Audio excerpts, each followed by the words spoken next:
दोस्तों नमस्कार। Krishna GS classes में आपका स्वागत है।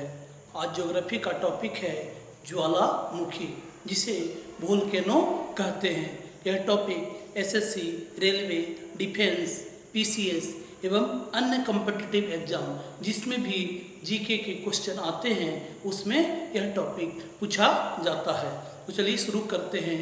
ज्वालामुखी, तो देखिए ज्वालामुखी ये पृथ्वी के अंदर से जो लावा है वही निकलता है, ठीक है। अर्थात कहने का मतलब है कि एक छिद्र हो जाता है, पृथ्वी के अंदर से एक छिद्र हो जाता है और इस छिद्र से क्या निकलता है? लावा निकलता है और उसी को हम ज्वालामुखी कहते हैं। कल्पना कीजिए जिस प्रकार से कुकर का यदि सीटी को पूरी तरह से बंद कर दिया जाए और उसका सेफ्टी वाल्व को भी पूरी तरह से जाम कर दिया जाए तो वह कुकर पे यदि आप उस पे आग देते हैं, ईंधन देते हैं, तो कुकर है जो फटकर टुकड़े टुकड़े में बट जाएगा, ठीक है। उसी तरह से ये हमारी पृथ्वी है। इस हमारी पृथ्वी पे यदि ज्वालामुखी की क्रिया नहीं होगी तो हो सकता है कि हमारी पृथ्वी है जो कई एक खंडों में बट जाए। अर्थात पृथ्वी का जो भी गर्मी है या गर्म पदार्थ है वो है जो ज्वालामुखी के जरिए ही बाहर आता है। तो ये ज्वालामुखी के बाहर ही आता है। तो ज्वालामुखी का तात्पर्य हुआ कि पृथ्वी का वैसा छिद्र जिससे लावा एवं अन्य पदार्थ बाहर आते हैं, ठीक है। और ज्वालामुखी एक प्रकार से पृथ्वी के लिए सेफ्टी वाल्व का काम करता है, ठीक है। सेफ्टी वाल्व अर्थात जहाँ भी पृथ्वी को बहुत ज़्यादा गर्मी हो जाती है, पृथ्वी के अंदर बहुत ज़्यादा गर्मी हो जाती है और उस गर्मी को शांत करना है तो वहाँ पे ज्वालामुखी का उद्गार होता है, वहाँ पे ज्वालामुखी आता है, ठीक है। जब ज्वालामुखी आएगा तो कुछ इस तरह से उसका पिक्चर बन जाता है। जैसे मान लिया जाए कि क्षेत्र है जो ज्वालामुखी, यहाँ पे छिद्र हुआ, तो जो छिद्र हुआ तो कुछ इस तरह से होता है, ठीक है। कुछ इस तरह से छिद्र होता है। तो ये जो है इस भाग को जो ज्वालामुखी के जो ऊपरी जो हिस्सा है इसे हम लोग क्रेटर बोलते हैं। क्या बोलते हैं? क्रेटर। इसे क्रेटर कहा जाता है या कोल्डेरा भी कहा जाता है, ठीक है। तो ये जो भाग है ज्वालामुखी का उसका नाम है क्रेटर या कोल्डेरा, कोल्डेरा, ठीक है। ये जो भाग है ये शंकुनुमा जो भाग है इसे हम लोग शंकु कहते हैं, क्योंकि ज्वालामुखी जब होती है, ठीक है, तो कुछ इसी तरह का परिदृश्य बनता है। तो इसका भाग को हम लोग शंकु कहते हैं। शंकु हम लोग कोन को कहते हैं। एक कोन नुमा कुछ आकृति बनाता है और ये जो नली है इस नली को हम लोग ज्वालामुखी नली कहते हैं और इस नली का नाम है ज्वालामुखी नली, ठीक है। क्या होता है, कभी कभी ज्वालामुखी का उद्गार होता है, ज्वालामुखी निकलता है, उसके बाद ज्वालामुखी है जो शांत हो जाएगा। जब शांत हो जाता है तो नली है जो क्या हो जाता है? पूरी तरह से जाम हो जाता है, ठीक है। अंदर का जो लावा है जो जब बाहर आता है तो लावा है जो ठंडा पड़ जाता है और ठंडा पड़ने के बाद वो जो पत्थर, जो गर्म पत्थर जिसे हम लोग लावा कह रहे हैं, वो ठंडा होने के बाद एक तरह से ठोसी चट्टान बन जाता है। लेकिन इसका कुछ भाग है जो खुला हुआ रहता है। इसे हम लोग मान लिया जाए कि बारिश के मौसम में इसमें यदि पानी जम जाए तो इसका नाम हो जाता है क्रेटर झील, ठीक है। तो क्रेटर झील कुछ नहीं है, जो ज्वालामुखी का जो ऊपरी जो हिस्सा है जिसे हम लोग क्रेटर कहते हैं, यदि उस क्रेटर में पानी जम जाए, ठीक है, पानी जम जाए तो उसे हम लोग क्रेटर झील कहते हैं, क्रेटर झील कहते हैं। और कोल्डेरा के बारे में हम आपको बता दिए, जब वही ज्वालामुखी बहुत बृहत रूप का हो अर्थात इसका जो क्रेटर बहुत बड़ा होता है तो हम लोग कहते हैं उसे कॉल्डेरा, ठीक है, कॉल्डेरा। तो अभी तक हम आपको बताएं कि ज्वालामुखी पृथ्वी से एक प्रकार से छिद्र के रूप में लावा एवं अन्य पदार्थ पृथ्वी के अंदर से निकलता है। दूसरा पॉइंट हम आपको बताएं कि ज्वालामुखी इस पृथ्वी का एक प्रकार से सेफ्टी बल्ब की तरह कार्य करता है।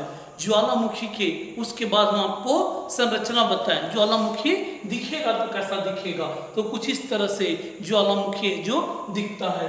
ऊपर वाले भाग को क्रेटर या कोल्डेरा कहा जाता है। जिस नली से लावा एवं अन्य पदार्थ आते हैं उस नली को ज्वालामुखी नली कहते हैं, ज्वालामुखी नली कहते हैं। उसके बाद ये जो भाग है इस भाग को हम लोग शंकु कहते हैं, ठीक है, यहाँ तक हम लोग समझ गए। अब आगे देखते हैं कि कहाँ पे सबसे ज़्यादा ज्वालामुखी होता है और जिस क्षेत्र में ज़्यादा ज्वालामुखी होगा उस क्षेत्र में क्या कुछ अन्य प्राकृतिक संरचना या प्राकृतिक में कुछ अन्य हलचल भी होती है, तो इसे हम लोग जानने का प्रयास करेंगे। तो चलिए आगे देखते हैं।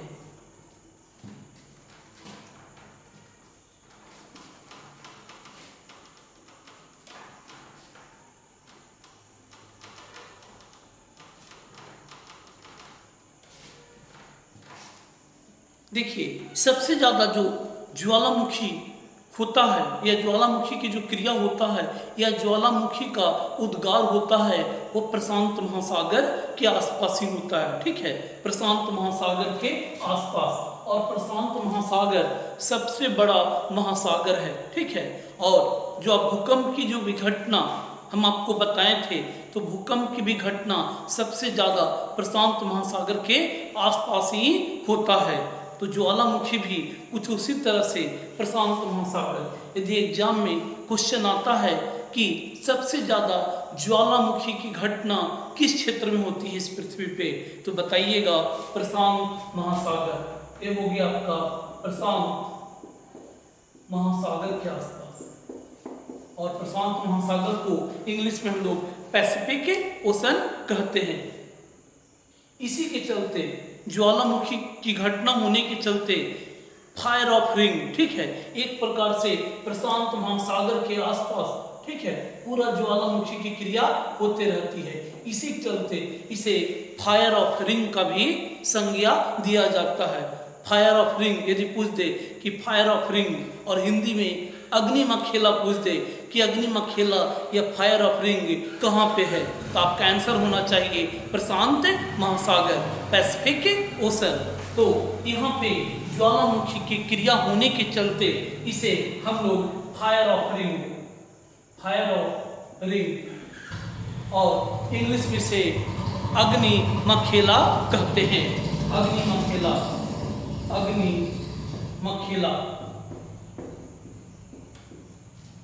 दूसरी चीज हम लोग को जानना है कि पृथ्वी का एक ऐसा भी महाद्वीप है जहाँ पे ज्वालामुखी की क्रिया नहीं होती है, अर्थात कोई भी ज्वालामुखी की घटना वहाँ पे नहीं होती है, ठीक है, क्योंकि ज्वालामुखी का नाम आपसे पूछा जाता है। जो भी प्रमुख ज्वालामुखी है उसके बारे में आपसे पूछा जाएगा कि बताइए ये ज्वालामुखी है जो किस पृथ्वी के कहाँ पे है या किस हिस्सा में स्थित है। तो ऑस्ट्रेलिया महाद्वीप ऐसा महाद्वीप है जहाँ पे ज्वालामुखी की घटना नहीं होता है। तो दूसरा चीज आपको जानने को मिला ऑस्ट्रेलिया, ठीक है, ऑस्ट्रेलिया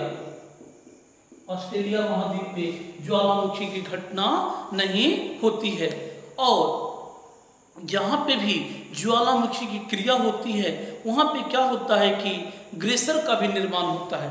ग्लेशियर, ठीक है, तो ये ग्लेशियर एक नया टर्म है, ग्लेशियर। देखिए जहाँ पे मान लीजिए ज्वालामुखी की क्रिया यहाँ पे आपका पृथ्वी है, ज्वालामुखी की क्रिया यहाँ पे हो रहा है, कुछ इस तरह से हो रहा है। तो इस क्षेत्र में खास करके इस क्षेत्र में है जो ग्लेशियर बनता है। इस क्षेत्र में क्या बनता है? ग्लेशियर। अब कई सर ग्लेशियर क्या है? तो ग्लेशियर मतलब पृथ्वी के सतह से या पृथ्वी के तल से भापनुमा पानी फव्वारा के रूप में निकलता है, अर्थात गर्म पानी का फव्वारा है जो निकलते रहता है, कुछ इस तरह से ऐसे है ना, कुछ इस तरह से निकलता है। इसे ही हम लोग ग्लेशियर कहते हैं, अर्थात ग्लेशियर है जो ज्वालामुखी क्षेत्र में ही होती है। ठीक है, जहाँ जहाँ ज्वालामुखी का प्रभाव होता है वहाँ पे ग्लेशियर की घटना होता है। एक देश ऐसा है जहाँ पे सबसे ज़्यादा ग्लेशियर है और वह देश है आइसलैंड। ठीक है, तो ग्लेशियर की संख्या भी पूछ दे, ग्लेशियर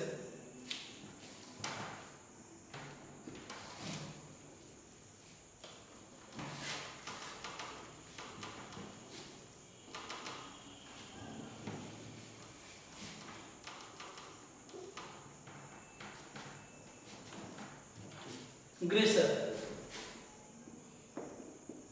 तो ग्लेशियर सबसे ज्यादा है जो आइसलैंड में है। ठीक है, आइसलैंड में, आइसलैंड एक देश है। ठीक है, यूरोप में यह एक देश है आइसलैंड। इसके बाद आपको जानना है कि सबसे ज्यादा ग्लेशियर है जो आइसलैंड में होता है, लेकिन सबसे ऊंचा यदि ग्लेशियर पूछ दे तो ऊंचा जो ग्लेशियर है वो है येलोस्टोन पार्क। ठीक है, जो कि अमेरिका का या विश्व का बहुत ही प्रसिद्ध पार्क है, उसका नाम है येलोस्टोन पार्क। और येलोस्टोन पार्क में जो वुड बफेलो ग्लेशियर है वो दुनिया का या इस पृथ्वी का सबसे बड़ा ग्लेशियर है। तो अगला जो आपको पॉइंट येलोस्टोन पार्क, ठीक है, कौन सा पार्क है? Yellowstone park. यहाँ पे सबसे ऊंचा ग्लेशियर है। ठीक है, सबसे ऊंचा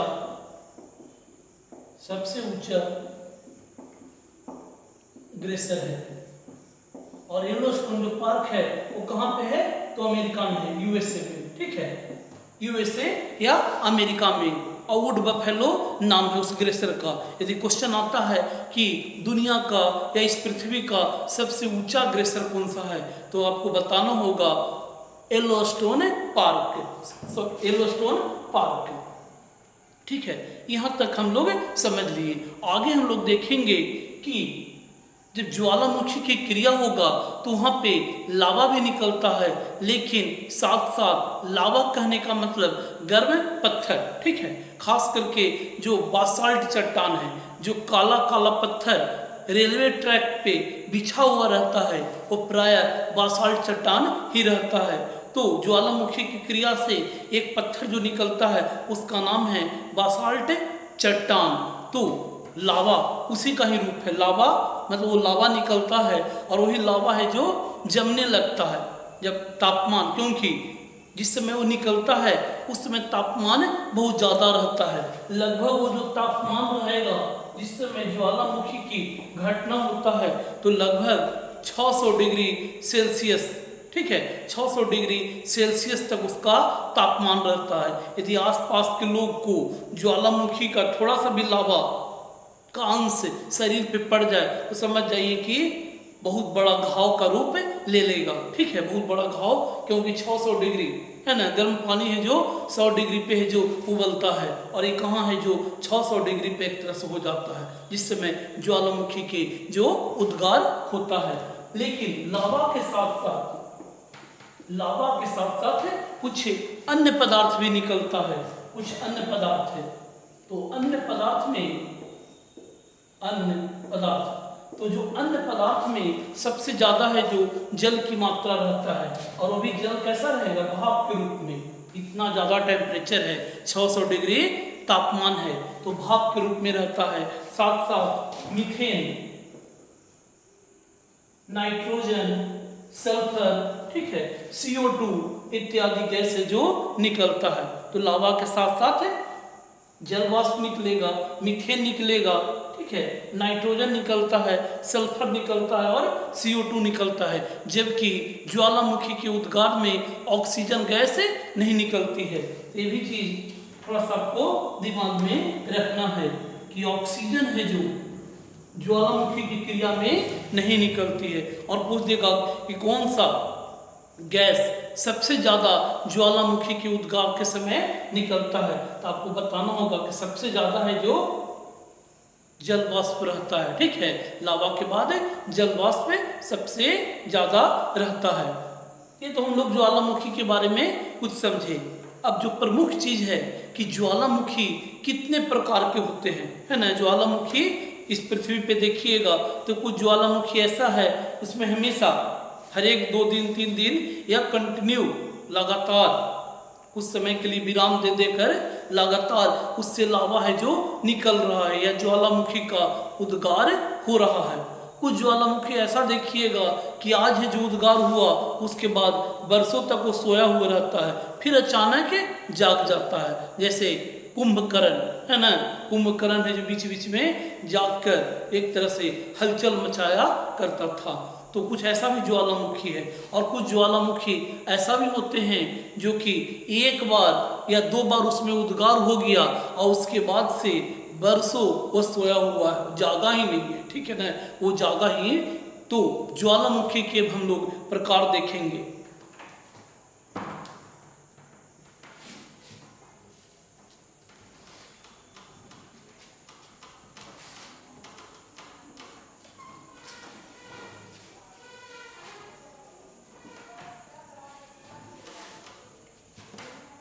चलिए अब हम लोग देखेंगे ज्वालामुखी के प्रकार, टाइप ऑफ वोल्केनो।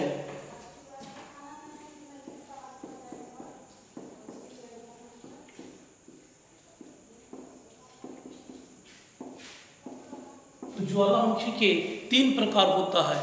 एक ज्वालामुखी होता है सक्रिय, सक्रिय को हम लोग एक्टिव भी बोलते हैं। तो एक जो प्रकार है उसका नाम है सक्रिय ज्वालामुखी, सक्रिय ज्वालामुखी, और उसे हम लोग एक्टिव भी बोल सकते हैं। दूसरा जो ज्वालामुखी है उसे सुषुप्त या प्रसुप्त ज्वालामुखी कहा जाता है। तो दूसरा जो टाइप है ज्वालामुखी का उसे सुषुप्त या प्रसुप्त ज्वालामुखी, प्रसुप्त ज्वालामुखी, जिसे हम लोग डोरमेंट वोल्केनो कहते हैं। और तीसरा जो ज्वालामुखी का प्रकार है उसे बोला जाता है शांत ज्वालामुखी या मृत ज्वालामुखी। तो तीसरा जो प्रकार है उसका नाम है मृत या शांत, है ना, डेड वोल्केनो। तो ज्वालामुखी के 3 प्रकार हैं। तो हम लोग बारी बारी से देखेंगे।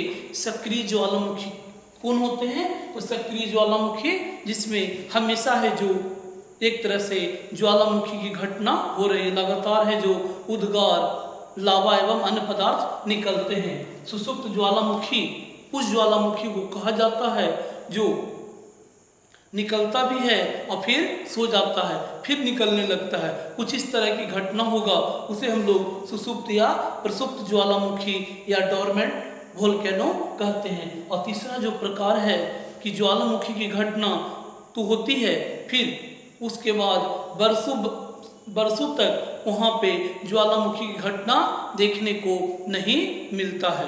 तो चलिए हम लोग इस पृथ्वी पे जो भी प्रमुख ज्वालामुखी है उसको याद करेंगे, क्योंकि एग्जाम में एक क्वेश्चन आता है, ठीक है। भारत का ज्वालामुखी है, उसी तरह से अन्य देश में जो भी ज्वालामुखी जो कि बहुत ही प्रमुख ज्वालामुखी है उसे आपको याद करना है और आसानी से आप याद कर सकते हैं, ठीक है। तो चलिए हम लोग प्रयास करते हैं ज्वालामुखी को नाम को कैसे याद किया जाए।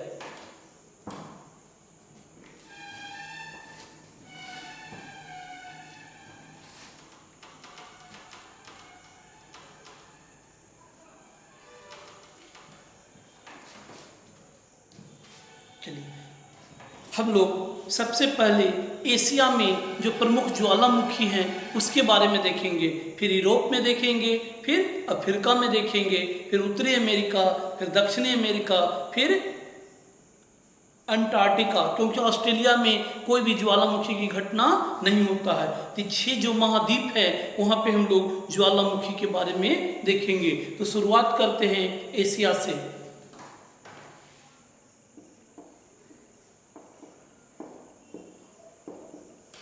एशिया में, ठीक है। तो एशिया में जो प्रमुख ज्वालामुखी है, तो शुरू कर देते हैं हम लोग जापान से। तो जापान में असामा, ठीक है, जापान में जो ज्वालामुखी है उसका नाम है असामा, असामा ज्वालामुखी, ठीक है। एक असामा हो गया। उसके बाद दूसरा जो ज्वालामुखी वो भी जापान में है और बहुत ही प्रसिद्ध है, और उसका नाम है फ्यूजीयामा, ठीक है, फ्यूजीयामा। तो फ्यूजीयामा भी जापान का है, फ्यूजीयामा, फ्यूजीयामा, जो फ्यूजीयामा ज्वालामुखी वो भी जापान का है और बहुत ही प्रसिद्ध ज्वालामुखी है। दोस्तों, मात्र हम प्रमुख ज्वालामुखी का चर्चा कर रहे हैं। यदि इतना भी कर लेते हैं तो आपको एग्जाम में भरोसा रहेगा कि क्वेश्चन नहीं छूटेगा, ठीक है, क्वेश्चन नहीं छूटेगा, क्योंकि ज्वालामुखी का सभी कंसेप्ट एवं जितने भी प्रमुख ज्वालामुखी है वो आप आसानी से याद कर सकते हैं। तो जापान में आपको दो ज्वालामुखी याद करना है, एक है असामा और दूसरा जो ज्वालामुखी है उसका नाम है फ्यूजीयामा, ठीक है। चलिए, जापान के बाद हम लोग भारत में, और बहुत बार क्वेश्चन पूछा भी जाता है कि जो बैरन ज्वालामुखी है वो कहाँ पे है।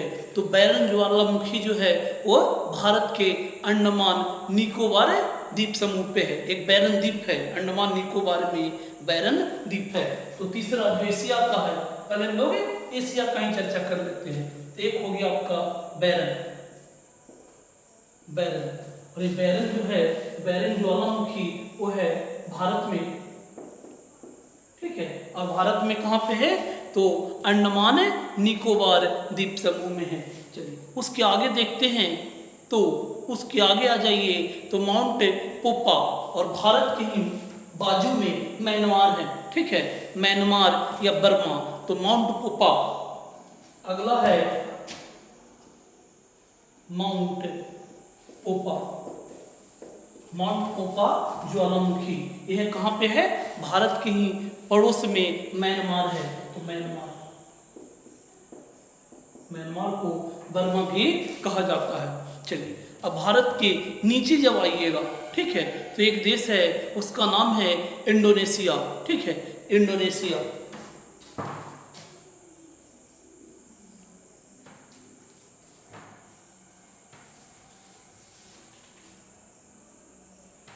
और उसका नाम है क्राकाटोबा, है ना, क्राकाटोबा। क्राकाटोबा ज्वालामुखी ये भी बहुत ही प्रसिद्ध ज्वालामुखी है, और यह ज्वालामुखी एशिया में इंडोनेशिया में है, एशिया में इंडोनेशिया में, ठीक है। चलिए आगे देखते हैं। इस साइड में भारत के, आप इस साइड में आ जाते हैं तो ईरान, है ना, इराक, ईरान आसपास में है, पाकिस्तान, अफगानिस्तान, ये सब है जो आसपास में ही देखिएगा। तो ईरान में दो प्रमुख ज्वालामुखी है और उसका नाम है देवबंद एवं कोह सुल्तान। तो अगला आपका हो गया देवबंद, देवबंद एवं कोह सुल्तान, कोह सुल्तान। और ये कहाँ पे है, ये ज्वालामुखी है जो ईरान का है। तो बस इतना भी, 7 ज्वालामुखी भी यदि आप कर लेते हैं एशिया में तो आपका एक तरह से तैयारी अच्छा माना जाएगा। ये जितने भी ज्वालामुखी हैं बहुत ही प्रसिद्ध ज्वालामुखी, किसी तरह से विशाल ज्वालामुखी हैं या बड़े ज्वालामुखी हैं, इसी कारण इसे हम लोग याद कर रहे हैं। भारत का जो बैरन ज्वालामुखी है बहुत बार पूछा भी जाता है, कभी कभी यह भी पूछा जाता है कि जो बैरन ज्वालामुखी है वो किस प्रकार का है, सक्रिय है, शांत है कि प्रसुप्त है। तो यहाँ पे हल्का सा देख सकते हैं, जो असामा है वो है सक्रिय ज्वालामुखी, असामा है जो सक्रिय ज्वालामुखी। सक्रिय कहने का मतलब कि हमेशा इससे है जो लावा का उद्गार हो रहा है, ठीक है। यदि आप ज्वालामुखी की घटना देखना चाहते हैं तो आप असामा ज्वालामुखी में आप देख सकते हैं, हमेशा है जो कंटिन्यू उससे लावा है जो निकल रहा है, आसपास पूरा लगेगा कि पूरा आग का एक तरह से शोला है, रात में पूरा लगेगा कि आग का चिंगारी है जो उससे निकल रहा है। ये ज्वालामुखी है जो सक्रिय ज्वालामुखी है। उसी तरह भारत का जो बैरन ज्वालामुखी जो कि अंडमान निकोबार द्वीप समूह पे है, यह भी है जो सक्रिय है, यह जो सक्रिय ज्वालामुखी है। चलिए ये सब तीनों जो ज्वालामुखी है, ठीक है, मतलब जो माउंट पोपा है जो शांत ज्वालामुखी है, माउंट पोपा यह जो शांत, मतलब एशिया में आपको दो सक्रिय ज्वालामुखी याद रखना है, एक है असामा और दूसरा जो आपका बताए हैं बैरन। माउंट पोपा है जो शांत है, उसी तरह से जो ईरान का देवबंद और कोसुल्तान है, यह भी है जो शांत ज्वालामुखी, अर्थात ये ज्वालामुखी सो गया, अभी तक नहीं उठ पाया है, ठीक है, इसी के चलते से शांत ज्वालामुखी कहते हैं। तो एक बच्चा उसका नाम है सुसुप्त, है ना, फ्यूजियामा सुसुप्त, और यहाँ पे क्रोकोटोबा ये भी है जो सुसुप्त ज्वालामुखी है, सुसुप्त। चलिए एशिया हम लोग देख लिए, अब एशिया के बाद हम लोग अफ्रीका को देखेंगे कि या अफ्रीका से पहले हम लोग यूरोप देख लेते हैं, क्योंकि एशिया नीचे में है और यूरोप है जो ऊपर में है, जो नक्शा पे देखा जाए तो चलिए हम लोग यूरोप में देखते हैं। और यूरोप में कौन कौन ज्वालामुखी आपको याद एग्जाम पॉइंट ऑफ व्यू से करना है।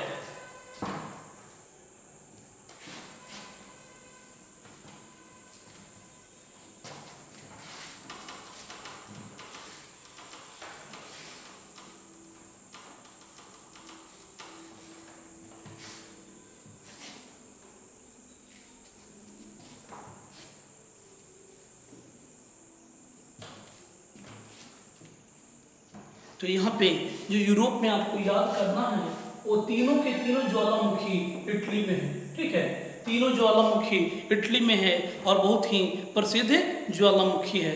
तो नाम है उसका, एक का नाम है एटना, एटना ज्वालामुखी,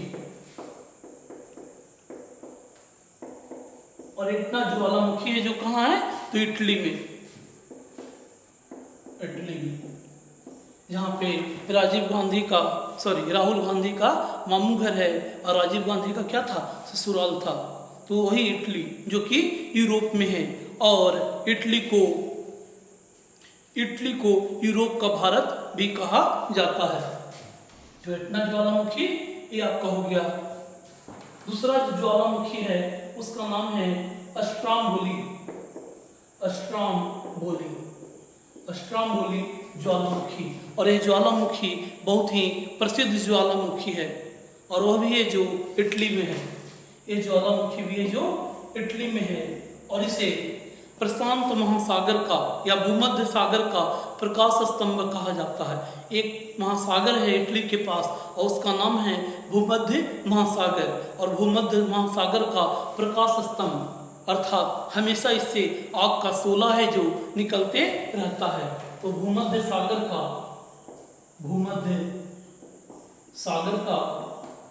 प्रकाश स्तंभ, प्रकाश स्तंभ। और एक क्वेश्चन आपसे पूछा भी जाता है, कौन सा ऐसा ज्वालामुखी है जिसे भूमध्य सागर का प्रकाश स्तंभ कहा जाता है, तो है अस्ट्राम्बोली। और तीसरा आपका है विसुवियस, तीसरा जो ज्वालामुखी है उसका नाम है विसुवियस, विसुवियस ज्वालामुखी। विसुवियस जो ज्वालामुखी है वह भी है जो इटली में ही है, वह भी जो कहाँ है, इटली में ही। तो यूरोप में तीनों जो ज्वालामुखी जो आपको याद करना है वो इटली का एटना, अस्ट्राम्बोली एवं विसुवियस। तो चलिए हम लोग देख लेते हैं। एटना है जो सक्रिय ज्वालामुखी है, सक्रिय ज्वालामुखी। उसी तरह से इसे तो भूमध्य सागर का प्रकाश स्तंभ अर्थात लगातार लावा है जो निकल रहा है, तो ये भी आपका हो गया सक्रिय ज्वालामुखी। जबकि विसुवियस को हम लोग सुसुप्त ज्वालामुखी कहते हैं। तो विसुवियस है जो सुसुप्त या प्रसुप्त, सुसुप्त, ये जो ज्वालामुखी है ये सुसुप्त ज्वालामुखी है। अब हम लोग अफ्रीका देखेंगे और अफ्रीका में आपको मात्र एक ज्वालामुखी याद करना है और उसका नाम है किलिमंजारो। और किलिमंजारो जो ज्वालामुखी है वह तंजानिया नामक देश में है। ठीक है, तो हम लोग देख लेते हैं किलिमंजारो।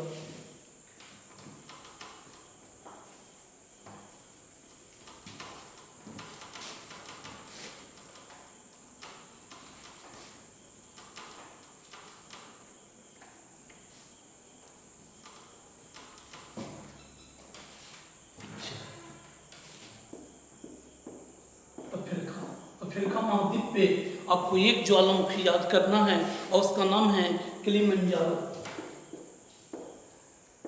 किलिमंजारो। और ये जो किलिमंजारो है वो तंजानिया नामक देश में है। किस देश में है? तंजानिया में। तंजानिया। और यह जो ज्वालामुखी है ये शांत ज्वालामुखी है। ठीक है, अर्थात एक बार या दो बार इसमें उद्गार होने के बाद अभी तक ये सोया हुआ है। ठीक है, अभी तक ये सोया हुआ है। तो ज्वालामुखी है वो शांत ज्वालामुखी है। यहाँ पे आपको मात्र एक ज्वालामुखी, एशिया में आपको 7 ज्वालामुखी याद करना है, यूरोप में मात्र 3 ज्वालामुखी याद करना है और आपको अफ्रीका में एक ज्वालामुखी। उसी तरह से उत्तरी अमेरिका में भी मात्र एक ज्वालामुखी आप याद कीजिए। उत्तरी अमेरिका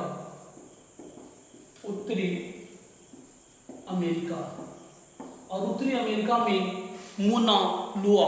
ठीक है, तो मोना लड़की आ गई, मोना लोआ, मोना लाओ।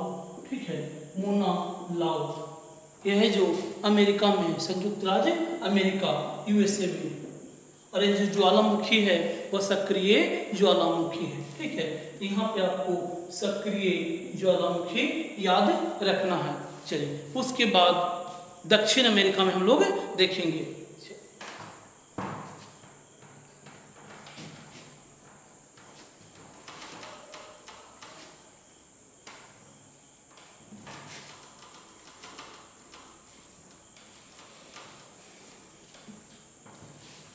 दक्षिण अमेरिका में जो आपको याद रखना है,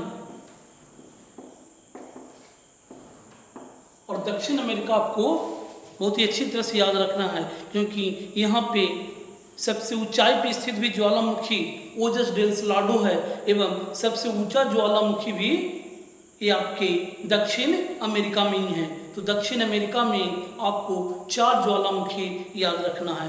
पहला कोटोपैक्सी, और कोटोपैक्सी जो है वो इस पृथ्वी का सबसे ऊंचा ज्वालामुखी है। तो आपको यहाँ पे कोटोपैक्सी, और ये जो कोटोपैक्सी है वो दक्षिण अमेरिका के इक्वाडोर में है। इक्वाडोर में है। ठीक है, और इसे सबसे ऊंचा ज्वालामुखी कहा जाता है। सबसे ऊंचा ज्वालामुखी, ऊंचा ज्वालामुखी। ठीक है, उसके बाद आपको चिलन को याद रखना है। चिलन भी दक्षिण अमेरिका में है और चिलन है जो चिली में है। ठीक है, चिलन ज्वालामुखी, और चिलन ज्वालामुखी है जो चिली, दक्षिण अमेरिका का एक देश है और उसका नाम है चिली। ठीक है, यहाँ पे बहुत ज़्यादा चांदी का उत्खनन होता है या चांदी उत्पादक देश है। ठीक है, तो यह है आपका चिलन और यह जो चिली में है। तीसरा आपको याद रखना है ओजस डेल सलाडो। ठीक है, ओजस डेल सलाडो है जो ऊंचाई पर स्थित सबसे ऊंचा ज्वालामुखी। कह सकते हैं कि दुनिया का सबसे ऊंचा ज्वालामुखी यदि ऊंचाई सब मान लिया जाए तो। ठीक है, तो ओजस डेल सलाडो, ओजस डेल सलाडो।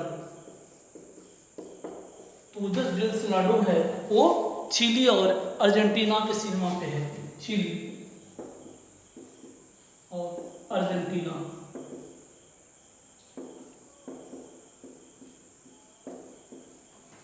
आपका हो गया। और एक और ज्वालामुखी आपको याद रखना है, उसका नाम है एकांकागुआ। तो चौथा जो आपको याद रखना है दक्षिण अमेरिका में एकांकागुआ।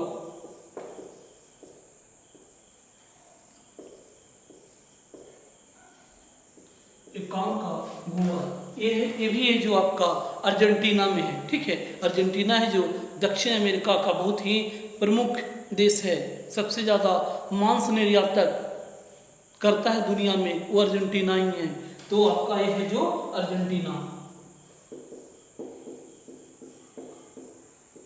ठीक है। चलिए इसको हम थोड़ा सा देख लीजिए। यहाँ पे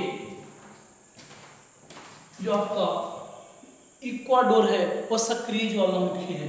यहाँ पे सक्रिय ज्वालामुखी बहुत ज़्यादा है। इक्वाडोर है, चिली है और ओजस डेल सलाडो, तीनों के तीनों जो ज्वालामुखी है वो सक्रिय ज्वालामुखी है, ठीक है।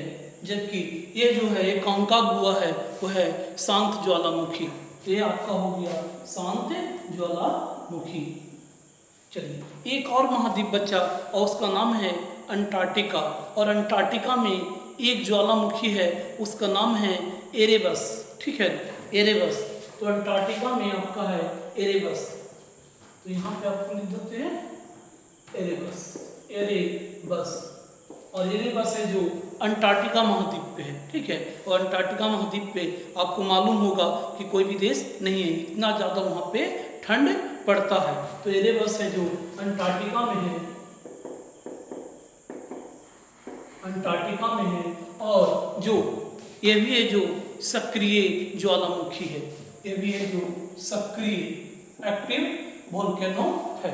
तो बस इतना ही, यदि ज्वालामुखी पे आपका कंसेप्ट है, जान रहे हैं, तो मुझे लगता है कि ज्वालामुखी से लगभग सभी क्वेश्चन आपका बनना चाहिए। थैंक यू, फिर मिलते हैं अगले वीडियो में।